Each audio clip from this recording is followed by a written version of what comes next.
Hey guys, it's Quickie Baby, and we're going to be looking at a gameplay review of the ISU 152. Now I have done a full tank review of the ISU 152. I'll put the link down in the description. So if you don't already know about this absolutely wonderful tier 8 tank destroyer, then I fully recommend you go and check out that video. So I'm playing on the new version of Mountain Pass, the Encounter. I'm playing solo. And so I've got to be careful here. I got spotted by some aggressive scouting from the ELC AMX. He's on his way to try and pick up a scout medal early. But I'm not really interested in that. I'm more interested in the fact that I have a 152mm cannon. I'm a tier 8 tank. I can do 750 damage, and I've got over 280mm of penetration. Now I do have 6th sense on this tank, so keep an eye out for when I do and don't get spotted. I'm going to be using these trees and bushes to be able to get into position. And the AT-15 was on full health when we fire at him. Now when he appears... oh dear. He's down to 53% of his life. So it was a rather low roll from me, but we still absolutely brutalized him. Now we're trying to feather our second shot. We think that we have it. We fire, blind, but unfortunately don't finish off the AT-15. The T-69 spotted us through those trees. We're looking to see if we can get a cheeky shot on those tier 6s. And if we do hit a tier 6 tank in the ISU 152, you do one-hit it. Most of the time.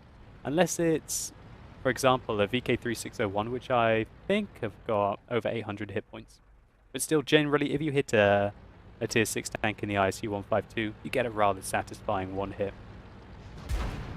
So we can see another ISU 152 is going YOLO.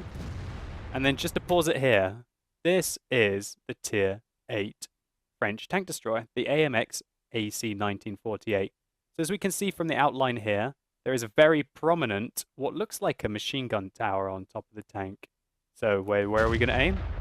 Just going to aim up there. Just to pause it, he's on 74% health. He's got 736 hit points out of his 1,000 remaining. And that's good night to him.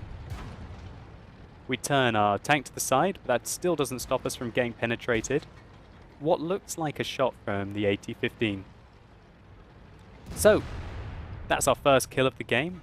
Tier 8 French tank destroyer taken down from 3/4 health to nothing in one hit. Welcome to ISU 152. Now we're looking for our second shot. We don't quite have the Jagdpanther, but we can see from feathering the IS-3 that we have a shot on him. And we execute him as well. Sheer brutality, he was on 53% health, so that was a fairly good roll. So this T-69 has got himself into a very cheeky location. He's keeping us spotted, which gives his friends who are down the alleyway more of an opportunity to be able to put some pressure on us. I'm quite keen on taking him out, but I won't let him overly distract me. I'm reversing here because I'm kind of worried that I could get hit. There are still some very nasty tank destroyers down there. The Jagdpanther 2 can shave off over half my health. The Tiger 2 can shave off a third of my health. Fortunately, we can shave off half of his health in one hit, even if we hit him in the upper plate with our 280mm of penetration. And that's all she wrote for the Tiger 2.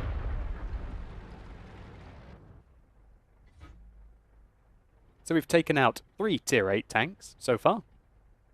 A lot of that damage has been done to them while we can't see them. We're just looking for the Jagdpanther 2 here. And there you go.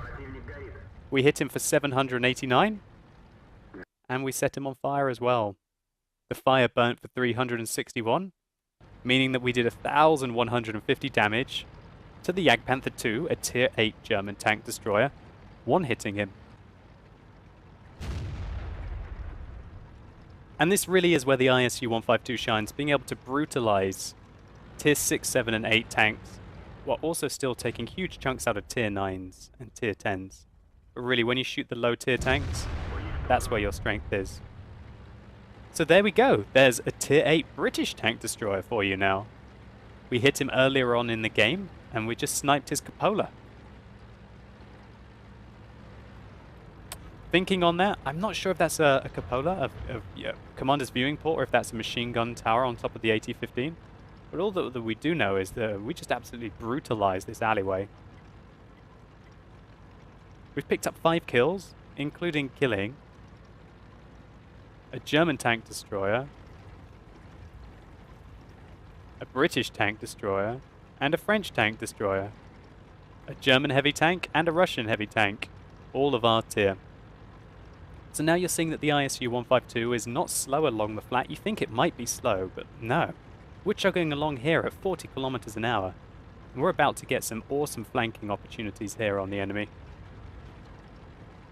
I come around the corner looking at the Ferdinand, but I decide, okay, well, we want to add to our collection. Let's take out a tier 8 Russian tank destroyer as well. Okay. That's certainly not what you want to get ambushed by, one of the most dangerous guns. And the rate of fire on this tank is pretty silly. Look how fast we're able to reload and take out another tier 8 German tank destroyer, the Ferdinand. Absolutely bizarre. So that's 5 different tier 8 tank destroyers that we've taken out this game. Now what you saw me do there is angle the ISU 152 about like this to try and basically have the ultimate opportunity to bounce the Indenpanzer. It worked out. We didn't take damage from him, and we're able to add an Indenpanzer to our tally. We're not quite done yet. Fantastic rate of fire of this tank allows us to also pick up a T-34-85 at the end of the game. And really, that is just the power of this tank. It's an absolute brutal tank, and having that amount of alpha damage at tier 8 is just incredible. I fully recommend the ISU 152. It's got to be one of my favorite tanks in the game because it's just so purely troll. Let's take a look at some post-game stats. So here's that game in the ISU 152. We can see we're able to get 58,000 credits and over 4,000 experience for our double. We picked up a Radley Walters medal, which is always a nice one to get, a Top Gun and a sniper. We hit 11 out of 11 shots, which means even that shot that we fired blind hit the target, but it looks like that one must have bounced off a turret. Out of the 11 that hit, 10 of them penetrated, giving us a combined total of 5,443 damage with 10 shots. We received 3 hits and 2 of those went in. However, we still finished with over half our health left, and this was really to showcase just kind of what the alpha damage as well as the fairly good camo rating on this tank can do. We were able to get 1,337. I just realized that's elite experience, non-premium, and just able to brutalize that game really. We were able to dominate it. And that is, in my opinion, why I like the ISU 152. Just so brutal and fun to play. And if any of you guys have not yet tried out the ISU 152, you can't really go wrong with this tank. It's really fun to play. I fully recommend it. I'm putting a full review of this tank down in the description box below. And I've also got a very interesting game where I have an opportunity to get a pools medal in this tank, which I recommend checking out if you're interested. Anyway guys, I hope you've enjoyed this video. If you have, please consider rating it down below. I'd really appreciate it.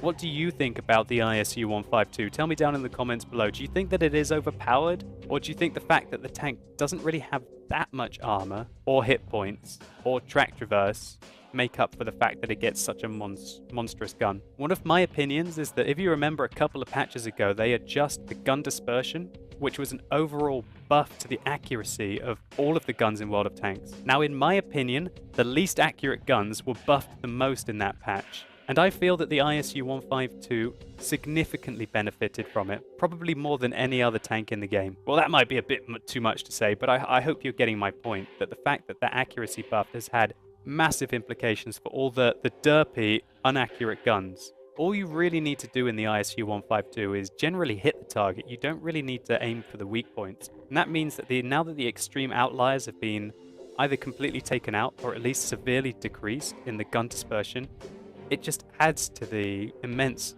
stopping power of the ISU 152 and its dependability to be able to get itself out of situations. So my question to you is, do you prefer having high alpha damage, or do you prefer having more reliability and higher DPM? I'm trying to compare the ISU 152 to, for example, the AT-15, the Tier 8 British tank destroyer, and even the 1948 with the 120mm.